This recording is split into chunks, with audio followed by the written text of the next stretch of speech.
Why, hello there, old sports. At the end of Deltarune Chapter 5, after sealing a dark fountain within the Flower King Dark World, it's revealed that there's another one. Now, why this doesn't create a Titan, I'm not sure, but what I am sure about is that the Knight finally decided to get off their ass and kidnap Asgore. However, before the Knight gets away, Flowery makes one last final stand to try to rescue the man who gave him everything. And he fails, miserably.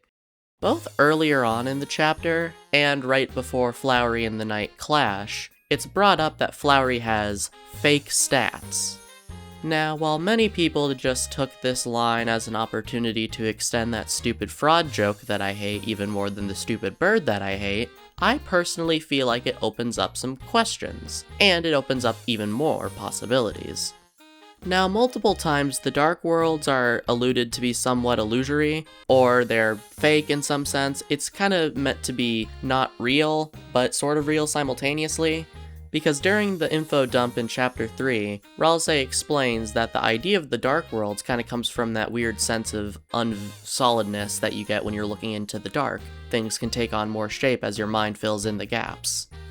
So I guess that just raises the question, if so much about the Dark Worlds are an illusion, what's real? What are real stats? But before getting into any of that spooky stuff, I'm gonna have to ask you to like and subscribe. I have plenty of Deltarune videos in my old noggin, and if you want to see me make more of them, subscribing is really helpful. It makes me think that I'm actually doing something good, and it helps my brain do the good chemicals. Anyways, one of you didn't subscribe, so that means the Knight's going to kill Tenna. I cannot change this. I'm not in charge of this. Anyways, back to the video. As stupid as this might sound, I think in a way these are the only quote-unquote real stats, or real statistics. We know Deltarune operates on multiple layers of reality, and we know the Dark World is seemingly at the bottom with our current knowledge. On top of that is the Light World, and then on top of all of that, there's the weird device save file UI layer, which, again, that's kind of nebulously canon at the moment because there's the dialogue with the save menu that implies Gaster is running it, but again, that's up to speculation. But we know in some ways, your life and essence and soul in general can transfer between the light and dark worlds. Obviously, Birdly sustains injuries he takes in the cyber world into the light world, and then Chris also maintains the HP they have leaving the Dark World into the Light World.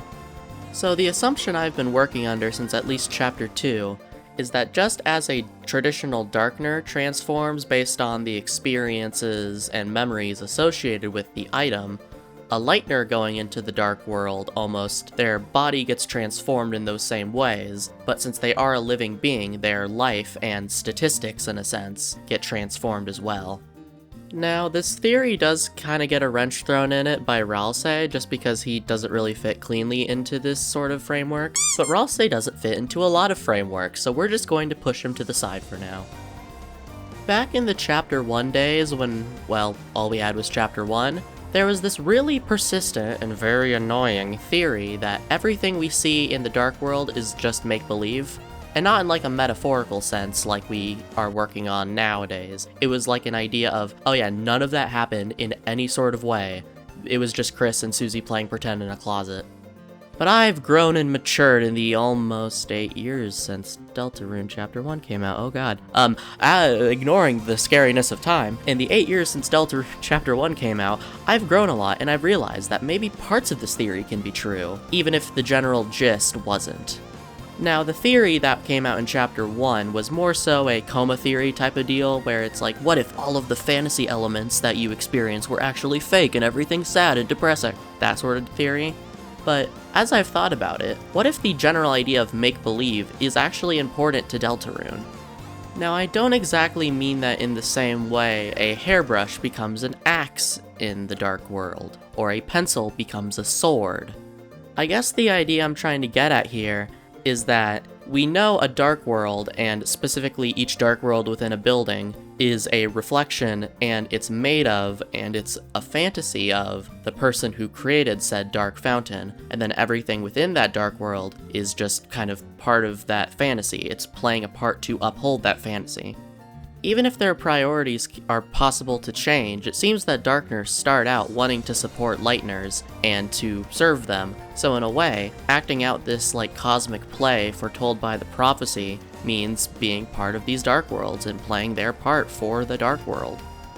Then on the other end of the spectrum, we have Lightners, and even if not all of the Lightners we see in the Dark World actually join our party, or we even just have a combat encounter against them, they all seem to be very much more powerful than they are in the Light World. Birdly is a good example of this. Not only can he perform magic now like other monsters who enter the Dark World, but he is very much a very noticeable physical threat, because, again, in the Light World, he's a fucking teenager, he's not that threatening. But in the Dark World, Queen decides that, you know what, instead of fighting them myself, I'll use Birdly because that's probably a better decision before I pull out the mech with detachable hands.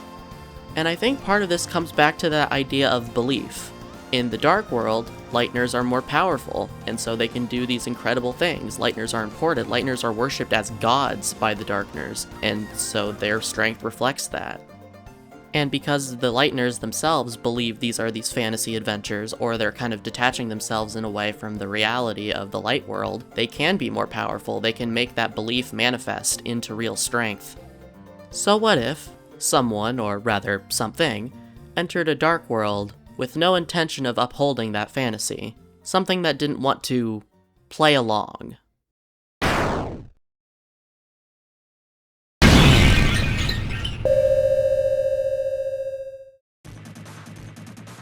Now, just as Ralsei breaks a lot of the patterns and things we know about Darkners and kinda acts contradictory, the Knight, if it is a Lightner at all, acts very differently than any other Lightner we've seen.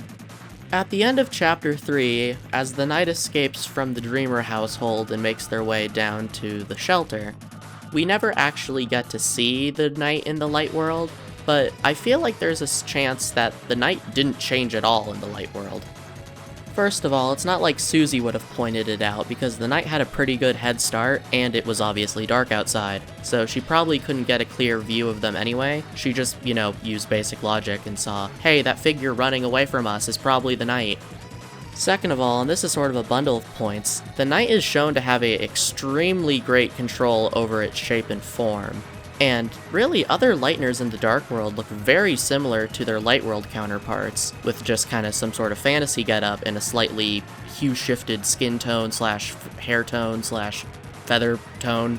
Meanwhile, the Knight looks a lot more similar to the pure darkness creatures such as the Titan and its spawn. My third, and probably most important point, is that the Black Shard is like the only thing I can think of that doesn't change its form between the Dark World and the Light World. When you equip the Black Shard in the Dark World and re-enter the Light World and check your weapon, you're still holding the Black Shard. And then when you check it, it's still that weird glass-like substance that the Shadow Crystals also seem to be. So, if the Black Shard and the crystals don't transform between worlds, adding on the previous point about how the Knight can change its form, and its sword can almost, seem to become part of it, or it can summon its sword, I feel like it makes sense that the Knight exists as the Knight in both the Light World and the Dark World. This is definitely connected to why the Knight is so overwhelmingly powerful. But I do also think it kind of shows and reinforces this idea of the fact that the Knight seems to almost ignore or deliberately destroy the fantasy that builds up these Dark Worlds. Now, we've only actually directly seen the Knight interact with one Darkner, and that is Tenna. But the thing that got me thinking is that, what if the Knight isn't actually even attacking Tenna? What if the Knight is attacking the TV in the Light World that is Tenna? Maybe in a similar way to how Birdly gets frozen in the Dark World and then ends up comatose in the Light World, the Knight attacks the TV in the Light World, annihilating Tenna in the Dark World.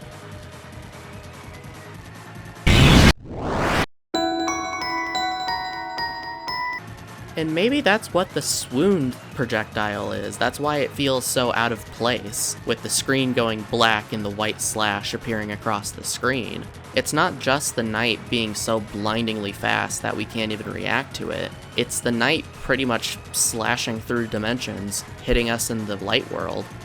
If the prophecy is to be believed and we're making the correct assumptions about the night and its goals, opening up all these dark fountains is blurring the line between the dark world and the light world, and the night seems to already exist in this weird nebulous state between, because it can seem to willingly interact with the light world in the dark world, and it seems to look more like a pure creature of darkness compared to a lightener, even though it can exist in the light world. Now this brings us back to Ralsei. And Ralsei also has a lot of weird connections to shadow darkness creatures, which sort of makes sense because even just on a surface level, he is the prince of the fountain of pure darkness, so you could argue that he is also pure darkness because he doesn't turn to stone in other dark worlds. It's confusing. Just like the Knight, Ralsei and his identity are intentionally convoluted and even a bit contradictory, at least in my guess.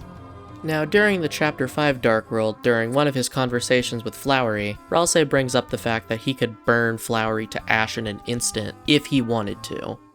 Now, despite being so at odds throughout the whole chapter, Flowery and Ralsei have something very interesting in common, that being their meta-knowledge. Ralsei obviously probably gets this from the prophecy and his knowledge of it, but he references the soul, buttons, various just mechanics that he shouldn't know as a character in the world, and Flowery does a lot of the same. Now, Flowery is this weird in-between of a lightener and a darkener. He's a living flower that gains consciousness in the dark, so he's kind of an anomaly in a sense. Just like Ralsei, who, again, is kind of an anomaly to darkeners the same way the Knight is an anomaly to lighteners. And with the fact that both of them are at the very least implied to have a ridiculous amount of power, I think it makes sense that their meta-knowledge allows them to do this. Their meta-knowledge allows them to manipulate their own stats in a way. But Ralsei also has that line about how you can't just do that. He says, you can't just give yourself 999 in everything, and then Flowery says, oh, well you would be the expert on that, wouldn't you? And while Flowery can give himself 999, it's not like it's a physical limitation stopping him from doing it. It's kind of like that power is hollow. It only applies to the Darkeners in the flower world, because again, they're part of this dark world and they're part of this fantasy and thus they must exist to uphold it, and it also works against the Lighteners, specifically Chris and Susie. Now, Susie has always been 1 or 2 steps behind when it comes to the nature of dark worlds, so it makes sense that in a way she's also playing into this fantasy. She doesn't understand how she can control her own power in a way. Chris, on the other hand, is sandbagging harder than my average teammate in solo queue in Dead by Daylight. This is the most obvious with Tenna and the Knight, where Chris is actively holding back their damage to a hilarious degree, but I think this also applies to Flowery. Once Chris gets away from Susie and Ralsei, who heal Flowery, they take down Flowery pretty easily. Even once Flowery channels the power of friendship and goes Omega mode, Chris can still take them down somewhat easily. Even if it kinda ends in a tie, Chris actually managed to do a lot more by themselves. And honestly, I think due to the fact Chris is actively working with the Knight and Carol to some extent, they also have some knowledge that allows them to manipulate their own stats. Also, I'd like to bring up, Kara's weapon in Undertale, the final most powerful weapon, is the real knife, and Chris has one of their own. And that's the thing. This isn't some sort of toy or just everyday item being turned into some sort of fantasy weapon in the dark world. If it was brought into the dark world and used, it's not just a chip off of another weapon, it is an actual weapon, all by itself.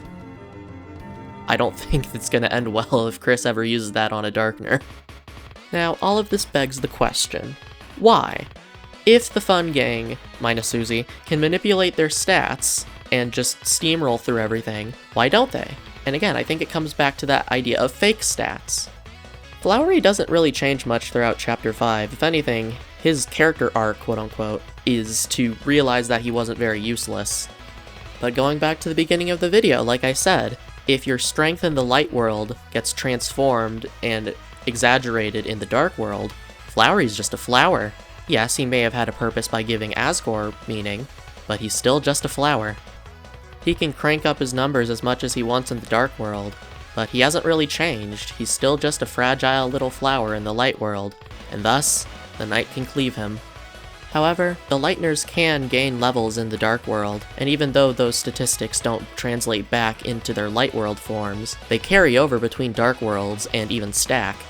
And more interestingly, violence isn't a required step in the process of gaining Dark World levels like it is in the Light World with LV and EXP.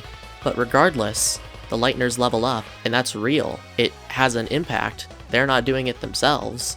And so I think that's why Ralsei and Chris don't just stomp everything, because they need to have these levels, they need to have this natural strength if they hope to get anything really done. Because unlike Tenna, the Knight actually has to put some effort into stopping us, and we were only level 3 at that point. By the time we get to Chapter 6, if we fight the Knight again, we'll be pretty much twice as strong as we were. Because ultimately, part of it is just how if you kind of cheat in a game, you don't really feel that same satisfaction of growing and improving at the game. I feel like Flowey and Ralsei both know that those fake stats are ultimately hollow. They have no backing behind them. There's no belief in them. It's just numbers at that point. But our trio believes in each other and in the strength they're gaining, and in a way that makes it more real. And I'm far from the first person to say this, but I think that's why the Knight laughs at us in the church. Susie's going on about how if we were just in the light world, we'd be able to defeat you easily. But the funny thing is, the Lightners would be weaker, and yet the Knight would be exactly the same. And it's laughing, because it knows that if they just kept getting stronger in the dark world, eventually they would just power creep the Knight. And honestly, this is kind of getting off topic, but even though I hate the whole roaring frog joke with a burning passion, I wouldn't be surprised, honestly, if the Chapter 3 fight with the Knight is the only one we have, or if it's kind of like a Genichiro situation from Sekiro, where the first time we fight them is this almost impossible time, but then the second time is pretty much, or I guess in Sekiro it's the final fight with Genichiro. But I guess my point here is that I wouldn't be surprised if that the first time we fight the Knight it's an actual challenge, but the second time we defeat the Knight we're so strong that we just fucking kick its ass. And if you think that would be anticlimactic, yeah, I don't think the Knight is going to be the final villain. Specifically, they're a Knight. And just like Chris is a Knight, who ultimately answers to us, I believe there's someone pulling on the strings of the Knight. And, well, with that, we'll just have to wait and see. So, yeah, that's the theory. While Flowery's stats are ultimately fake and hollow, that's just because there's no belief in them. The Dark Worlds run on belief in a weird way, and thus those who can manipulate that belief, or ignore it entirely, can be extremely powerful. Ultimately, while I do think this is a generally good theory, I'm not really that I'm not that fully committed to this is exactly how I want things to work and or happen, because, I don't know, I just these videos are just having fun talking about the game for me, and again, I would like to be right and I would like to make good conclusions, but I'm not gonna be, breaking down crying if it's wrong, so, I don't know, I'm rambling. Regardless, thank you for watching this video. I'm very grateful that you were willing to give me some of your time, and just sit down and watch this, or listen to it while you're doing something else, I don't mind. It means the world to me that you would give any attention to my art, or my attempt at art. I have more Deltarune theories planned, but some of those are taking a bit longer to script, I guess. Or getting the ideas and kind of researching them and all that and writing a script based on it is taking longer. So the next video I was going to make is either going to be some sort of Deltarune challenge or a Deltarune boss ranking. So if you've gotten to this point in the video, please just ask for one of those two in the comments and I'll try to start working on it. Again, thank you for watching and giving me some of your time. It really means the world to me. With all that being said, have a good day, afternoon, or night, and I'll see you in the dark.